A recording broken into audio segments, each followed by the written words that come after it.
Hello Tacticians! The final run of Ragnar's Legendary Release Event is coming this month, so let's have a refresher on the teams that clear the missions in the fewest tickets possible.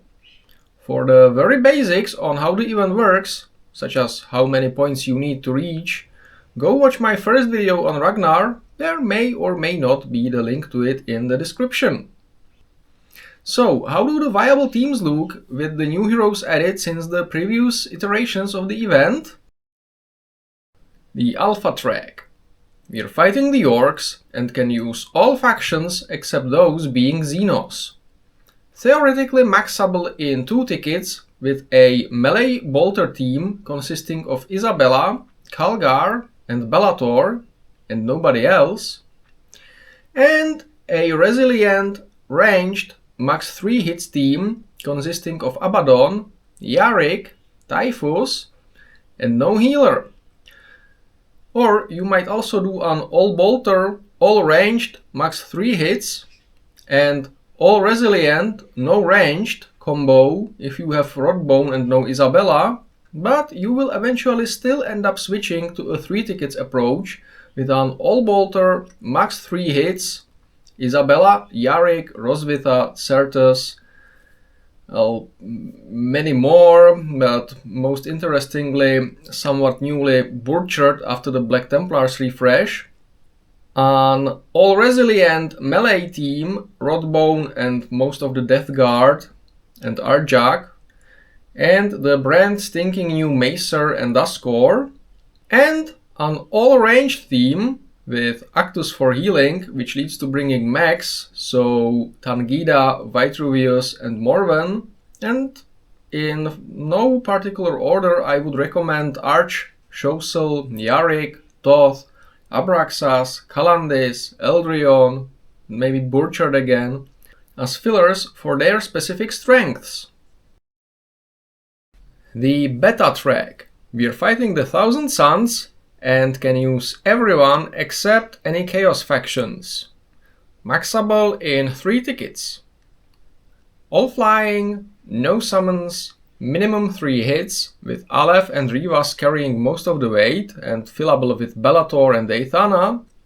The Tyrannid Winged Prime and Celestine both fit as well, but both are very likely to screw up the no summons part for you, so be wary of that. Second, an all-power team with a bunch of good picks such as Yarick, Calgar, Burchard, Jaeger, Anshi, Morgan Ra, and probably others.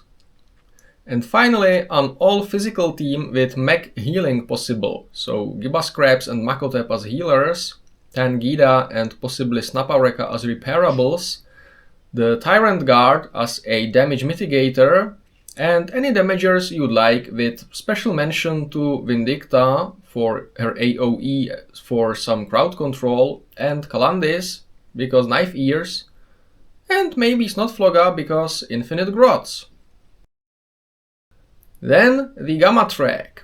We are fighting the Black Templars and can use everyone except any Imperial factions.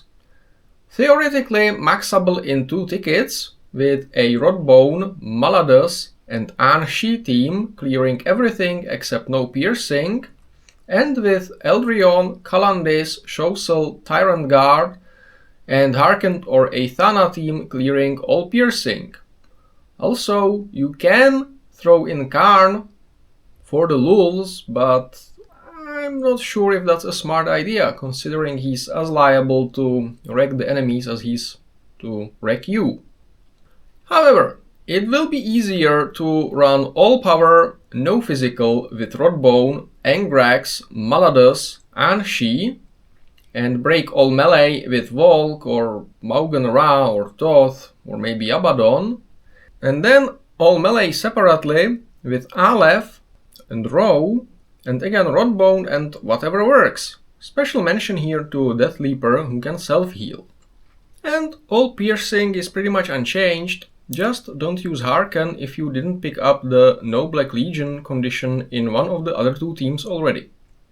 And these are, in my not so humble opinion, your best options of getting your Uvu Boy as fluffy as possible. Thank you for watching. feel free to add your own ideas in the comments. Feel obligated to subscribe, like and dislike as appropriate, and I will insert my thoughts in your head again in the next one, Tactician. Bye bye!